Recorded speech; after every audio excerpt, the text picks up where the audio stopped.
Good morning and welcome back to Venture Daily. On today's show, China is pouring hundreds of billions of dollars into AI infrastructure, mandating AI education from grade school to college, and churning out homegrown talent. All to position itself to dominate the AI race while the U.S. scrambles to keep its narrowing lead. I'm Josiah Simons. I'm Jackson Fordyce. It's Thursday, July 31st. Let's get you smarter before your first meeting.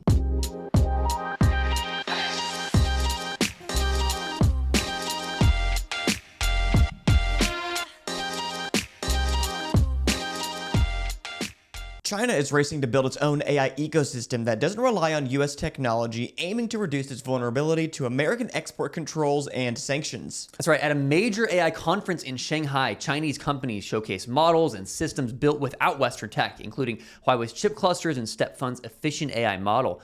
Beijing is investing billions across the country to accelerate AI progress, directing capital towards semiconductors, data centers, and training. A key focus is replacing banned U.S. chips with domestic alternatives, with Huawei leading Project Spare Tire to reach 70% chip self-sufficiency by 2028. China is also aggressively pushing open source AI models like DeepSeek, which are freely available and now rival or surpass some American models in performance. The government is overhauling education to support the effort, expanding AI degree programs and introducing mandatory AI classes in schools. Meanwhile, China is rapidly building out energy infrastructure to power AI development with $564 billion committed to grid projects through 2030. While U.S. firms still lead globally in advanced chips and model quality, China's full nation effort is narrowing the gap and could reset the balance if it succeeds. I felt like we needed some expert insight into this one, so for more on the story, I called a friend of the show. Put your hands together for Connor Love!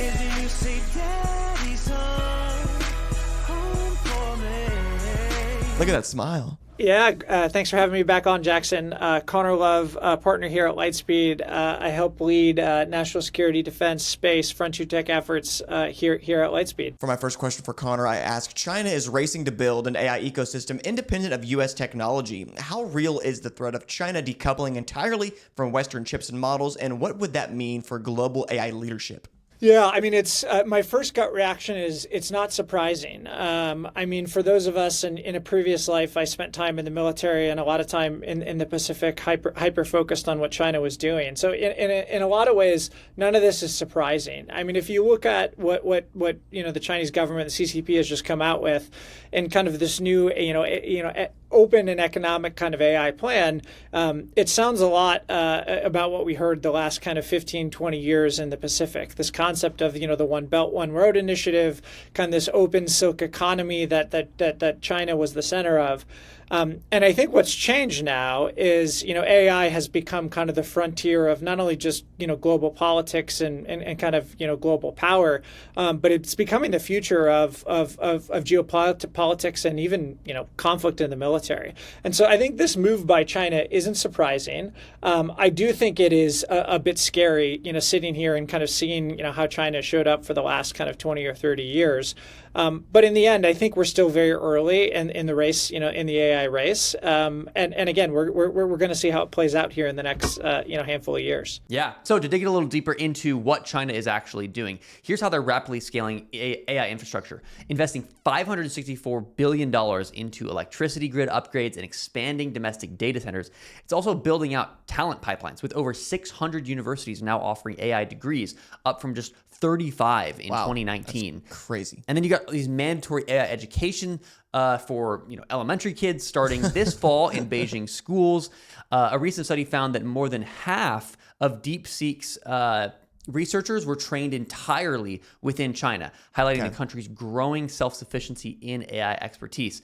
And while the U.S. still leads in top-ranked computer science programs, it's playing catch-up, which may have prompted President Trump to sign, of course, the executive order in April mandating AI education for American youth here in the United States. Yeah, and so my next question for Connor, with China investing in AI to every level, like Josiah just mentioned, how concerned should the U.S. be about the national security implications of falling behind in foundational AI infrastructure? Yeah, I mean, if you look at what China has done really in the last 6 months, with obviously the DeepSeek model that kicked off a lot of this kind of AI race, but also Alibaba's new model and kind of the other open source models that we've seen. I think the thing that's clear is there's plenty of really strong talent focused on AI. I think when you break down the building blocks of like, okay, what gets us to, everyone talks AGI or super intelligence. What gets us there? It's really kind of power, talent, and then compute. And I mean power really in the literal sense, like, how much power generation can we create?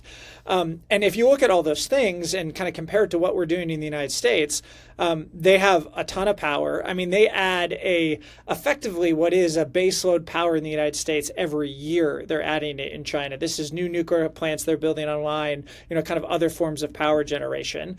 And in the end, we have this beautiful, amazing thing called, the AI model companies, the Anthropics, the OpenAIs, the XAIs of the world.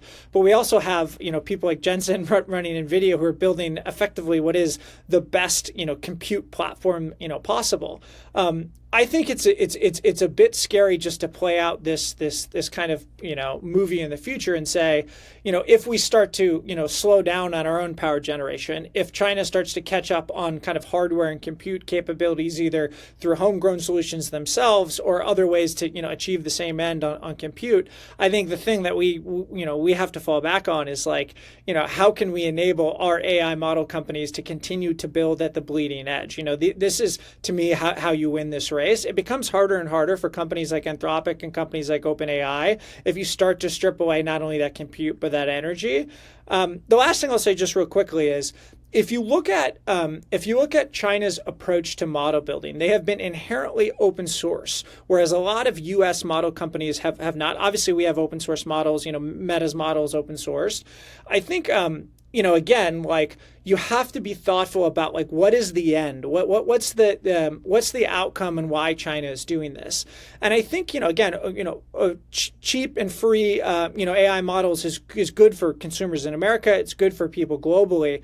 But in the end, if you are amassing compute and you're amassing the ability to kind of set the rules of how AI is used, set the weights of these models, kind of steer it in directions you choose, I just get really scared and really, really cautious about really what the CCP's kind of agenda is here. And I think a world that they sell that's free and open, and then what the reality actually looks like are two devoid things that just don't line up for me.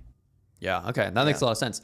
And it's perfectly aligned with kind of what we've been seeing recently here in the United States. So last Friday, Jackson, on the show, we talked about President Trump's AI action plan. Here's the thumbnail from that video.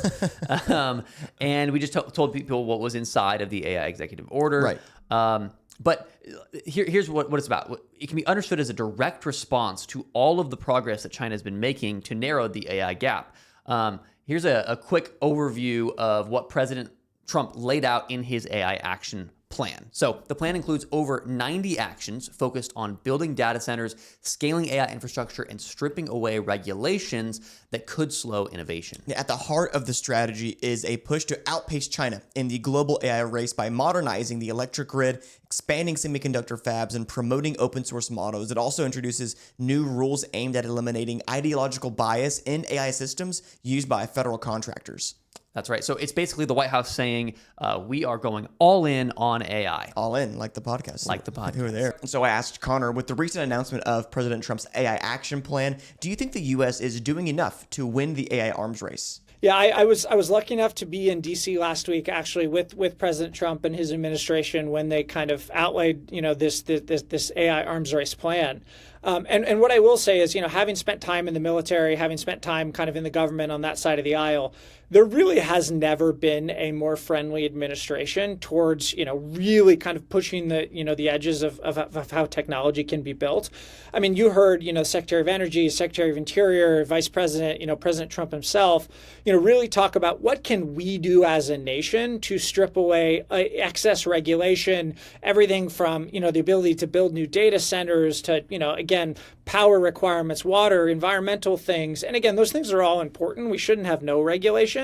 But if we're getting in our own way in order to restrict the ability of our AI model companies and then our compute companies to enable those model companies, the outcome is we're going to have worse models and the best AI is not going to exist in the United States. So I actually commend the Trump administration for what they're doing. The reality is this is a whole of government and mainly a private sector kind of effort and energy that needs to happen. I mean, regulations need to be stripped, but at the same time, all these companies need the best talent, the best ecosystem. They need additional capital to do it. So we all have kind of this own part to play, but I'm optimistic that we on the United States are kind of, putting what I would define as like the free market capitalist approach, as opposed to kind of the top down, let's king make and define the requirements of each one of these model companies and go from there. So I'm an optimist. I think there's a lot of work left to do, mainly around energy and compute. But I'm obviously optimistic about what America can do.